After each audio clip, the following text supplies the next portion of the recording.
De la manière suivante, il va, à la suite de nos deux interventions, à Norbert et moi-même, va y avoir l'interprétation par les chorales des hymnes des pays qui sont engagés dans ce concours international, et ensuite la soirée se déroulera avec l'audition des différentes chorales en compétition.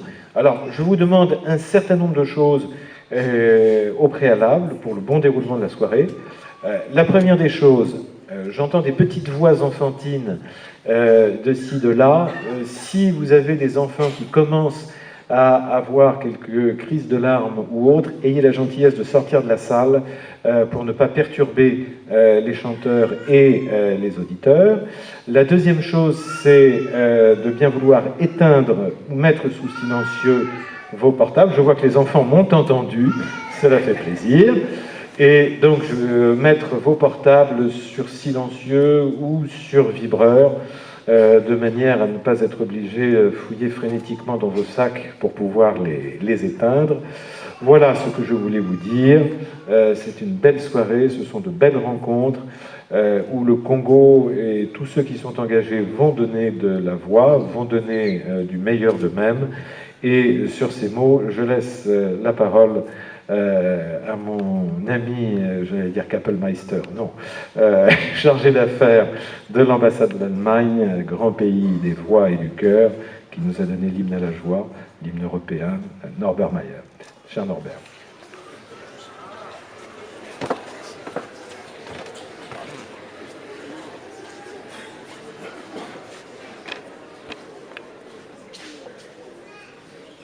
Bonsoir, Madame l'ambassadrice de la Communauté européenne, Messieurs les ambassadeurs, chers collègues du corps diplomatique, bonjour à tout le monde.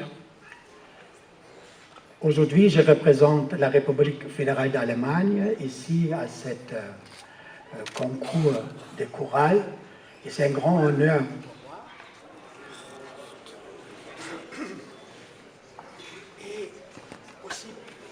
pour l'Allemagne d'être présente ici. Il y a certainement quelques-uns de chez vous qui se demandent qu'est-ce que l'Allemagne a fait dans une affaire qui est plutôt africaine, les chorales de Congo.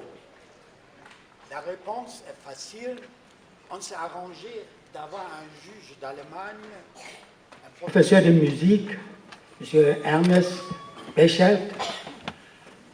Ses amis ont le droit de l'appeler Ernesto, qui a déjà passé cette année en printemps quelques semaines ici pour la formation des chorales, qui aime beaucoup l'Afrique. Il est connu en Allemagne parce qu'il est compositeur et il a fait déjà plus des centaines de pièces de musique, surtout pour les films en Allemagne. Si vous avez vu un film allemand, vous avez certainement entendu aussi son musique. Maintenant, pour moi, il me reste de vous souhaiter quelques 4 jours de grande joie, une excitation, c'est sûr, c'est garanti. Je suis sûr qu'on va passer maintenant jusqu'au samedi soir, quand le jury a décidé finalement des moments inoubliables. Et moi, je ne veux pas être dans la place des jurés, parce que, vu la qualité des chorales congolaises, c'est presque une mission impossible de choisir les meilleurs. Je le sais dès le début. Avant, ils vont devoir samedi, c'est leur problème, ils vont avoir beaucoup de mal de tête pour trouver une solution. Je vous souhaite une agréable soirée aujourd'hui, pleine d'excitation, les musiciens, des bonnes voix, et merci beaucoup. Il constitue le jury qui va apprécier les différentes chorales qui presteront ici, sur ce podium, jusqu'à la fin de cet événement, sinon jusqu'à samedi. Je vais appeler Ernest. C'est un jury international. Ernest nous vient de très loin. Ernest vient d'Allemagne. Nous avons Hilaire Chong du Bénin. Nous avons Serge Tiampo du Cameroun. Nous avons Dominique Georges Pinet qui vient de France et Ghislain Pambou du Congo-Brazzaville.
Merci, veuillez vous asseoir.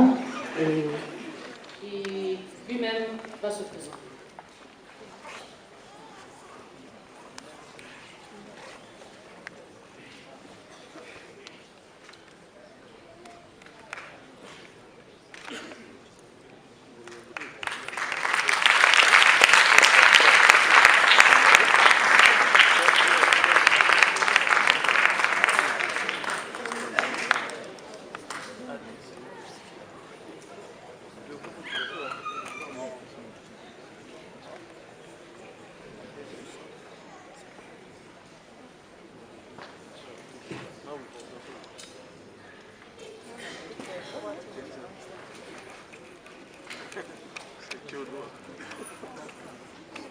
Bonsoir.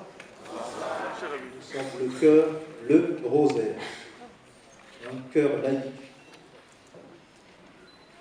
Le chœur Le Rosaire, on le trouve dans quel quartier de Brazzaville? Nous évoluons à Bakongo, Pissa précisément. Quel est le petit du groupe?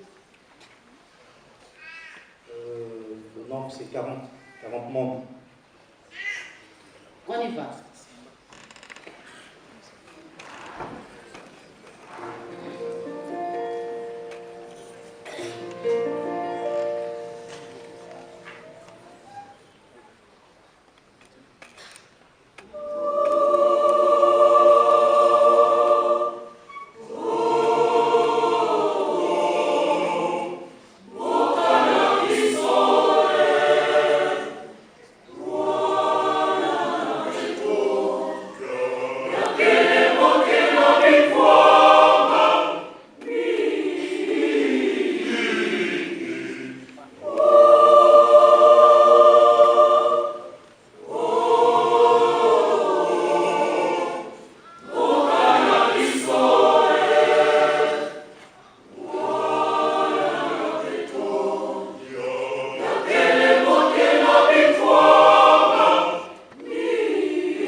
Gauthier qui a accepté de chanter a cappella, puisque beaucoup c'est la première fois, et puis celle qui avait un bon niveau. Mais la compétition, ça va être vraiment là, 7 chorales pendant 3 jours. Ça, c'est mardi, mercredi, jeudi. Vendredi, les 6 chorales sélectionnées, les 6 finalistes. Et samedi, c'est la révélation des 3 finalistes qui vont chanter dans l'ordre la 3e, la 2e et la 1re. Et on retrouvera ces 3 chorales gagnantes en septembre pour qu'elles aient plus de temps pour s'exprimer. La 1re aura une soirée entière à elle et la 2e et la 3e auront aussi une soirée. Est-ce la première édition ou il y en avait d'autres? Ah, c'est la première édition. Et je crois aussi qu'il n'y a jamais eu un jury international qui venait aussi à l'Institut français. C'est pour ça qu'on l'a célébré avec les hymnes de chacun des pays au départ. Alors, nous avons constaté pendant la prestation qu'il y a eu une chanson qui avait été imposée. Nous voulons comprendre, ça fait combien de temps que cette chanson avait été envoyée à ces différents groupes qui ont presté? Alors, elle a été envoyée quand les groupes quand on a bloqué les inscriptions, quand les groupes se sont inscrits. Il faudrait demander précisément à Justin Pambou. Et cette chanson, vous pouvez retrouver la partition au dos du programme de juillet de l'Institut français. Devant, c'est un portrait de Nelson Mandela, parce que le 18 juillet, aurait été le centenaire de sa naissance. Donc on fait une comédie musicale Viva Mandela. Et donc au dos, vous avez la partition. Merci. Merci à vous.